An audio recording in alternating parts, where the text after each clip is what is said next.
Welcome life is Sultana kitchen. बिस्मिल्लाहिर्रहमानिर्रहीम। अस्सलाम वालेकुम। आज मैं बना रही हूँ बहुत ही मज़ेदार सब्ज़ी जो कि फ़ायदे में जिगर और मैदे के लिए बहुत मुफीद है और बहुत ही इजी इसके कबाब मैं बनाऊँगी और हेल्दी कबाब बनके तैयार होंगे। इसका जायका इस तरह से होगा कि आप चिकन के और बीफ के शामी कबाब खाना भूल जाएंगे। तो चलें स्टार्ट करते हैं। इसके लिए मैंने लिए है हाफ़ प्याज, 2 अदद हरी मिर्चें, पुदीना लिया है मैंने थोड़ा सा और थोड़ा सा ही हरा धनिया लिया है। इन सबको मैंने चॉप कर लिया है। चॉप करने के बाद मैंने ली है 1 किलो मूली और मूली को मैंने लेने के बाद इस तरह से 2 पीस कर लिए हैं और अब मैं इसको कर लूँगी कद्दूकश। मीडियम साइड से ही मैं इसको कद्दूकश करूँगी और पूरी मूली को जब ये कद्दूकश हो जाएगी तो इसके अंदर मैं डालूँगी 1 टीस्पून नमक। नमक डालने से ये होगा कि मूली अपना पानी बहुत जल्दी से छोड़ेगी और इसको हमें रिमूव करना है पानी को। तो 2 से 3 मिनट में इसको इसी तरीके से रखूँगी और 2 से 3 मिनट के बाद फिर आपको नेक्स्ट स्टेप इसका बताती हूँ। ये देखिए बहुत अच्छी तरीके से पानी निकल गया है मूली का और अब मैं इसको प्रेस करके मुट्ठी में इस तरह से और इसका सारा ही पानी रिमूव कर दूँगी। और बाइंडिंग के लिए मैं बेसन यूज़ करूँगी तो वो कम से कम यूज़ करना है, इसीलिए मैं 2 से 3 बार इसको बहुत अच्छी तरीके से हाथों की प्रेस करके सारा पानी निकालूंगी। और अब इसके अंदर मैं डाल रही हूँ हरा धनिया, हरी मिर्चें, पुदीना और प्याज और ये मिक्स करने के बाद मैं इसके अंदर डालूँगी भुना हुआ कुटा हुआ ज़ीरा। इसकी बहुत ही ज़बरदस्त खुशबू आएगी। ये मैं यूज़ कर रही हूँ हाफ़ टी स्पून। इसी के साथ ये साबुत धनिया है हाफ़ टी स्पून, इसको भी मैंने कूट लिया था, दरदरा सा कर लिया है। बहुत ही अच्छा फ्लेवर आएगा इसका भी इन कबाबों के अंदर। और इसी के साथ ही इसके अंदर मैं डाल रही हूँ चाट मसाला। चटपटा इसको बनाने के लिए हाफ़ टी स्पून ही मैं इसके अंदर डाल रही हूँ लाल कुटी हुई मिर्चें।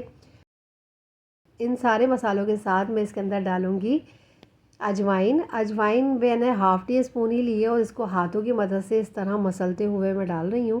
बहुत ही अच्छी इसकी खुशबू भी आएगी और हाजमे के लिए भी बहुत ही मुफीद है ये। अब इसके अंदर मैं डालूँगी, ये मैंने 4 से 5 टेबल स्पून बेसन लिया है जिसको ड्राई रोस्ट कर लिया है।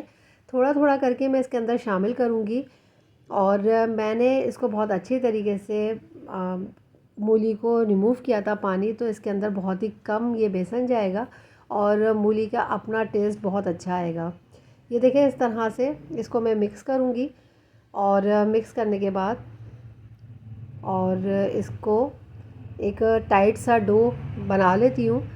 और मैंने पैन जो है वो ऑयल के साथ गरम करने के लिए रख दिया है क्योंकि इसको ज़्यादा देर हम रखेंगे नहीं और इन कबाबों के बैटर को हम फौरी तौर पे ही बना लेंगे ताकि मज़ीद इसका प्याज का पानी ना निकले और ये हमारा बैटर जो है बिल्कुल परफेक्ट रहे।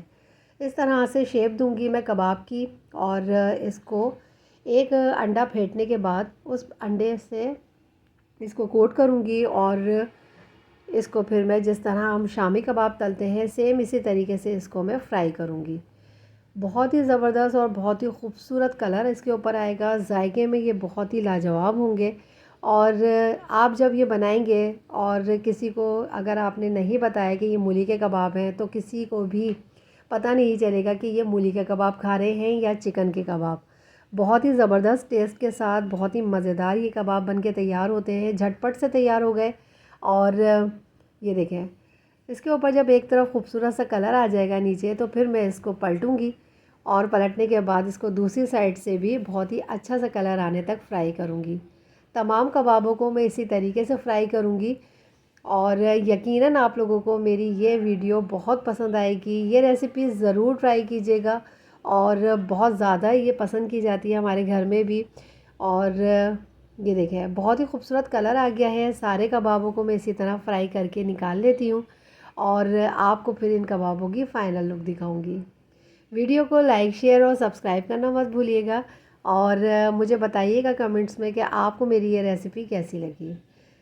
और मिलती हूँ आपसे इसकी पूरा फ्राई इसको करने के बाद। ये देखें बहुत ही ज़बरदस्त और बहुत ही खूबसूरत हमारे ये शामी कबाब की तरह मूली कबाब तैयार हो चुके हैं। और यकीनन आप लोगों को इसकी लुक देख के पता चल रहा होगा कि बिल्कुल ये कबाब शामी कबाब की लुक की तरह हैं और जायके में भी बहुत ही मज़ेदार है। दुआओं में आमिर को, मुझे और मेरे मुल्क पाकिस्तान को याद रखिएगा। अपना बहुत सा ख्याल रखिएगा। मिलूँगी इंशाल्लाह एक और हेल्दी रेसिपी के साथ। अल्लाह हाफिज़।